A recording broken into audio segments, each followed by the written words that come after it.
Hungry thirties అంటారు, అంటే depression days.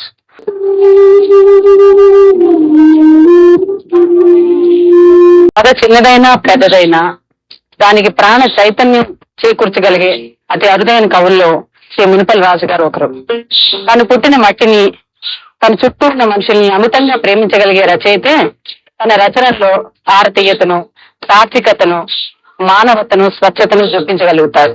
అటువంటి రచయితే చిరస్థాయిగా పాఠకుల గుండెల్లో నిలిచిపోగలుగుతారు. అటువంటి ఆణిముత్యాలు లాంటి రచయిత శ్రీ మునిపల్ రాజు గారు. వారు రాజశాస్త్రి అవార్డుతో పాటు అనేక రకాలైన అవార్డులు తీసుకున్నా వారు సరళిజం కథలకు కేంద్ర సాహిత్య అకాడమీ అవార్డు కూడా వారు తీసుకోవడం జరిగింది. కథలకే రారాజు వంటి మునిపల్ రాజు గారితో వారి జీవన ప్రస్థానం గురించి, వారి కథా లోకం గురించి, వారు సాధించిన విజయాల గురించి మనం ఒకసారి వారి మాటల్లోనే వింటాం. తెనాల్లో ఒక పెద్ద అది హంగ్రీ థర్టీస్ అంటారు, అంటే డిప్రెషన్ డేస్.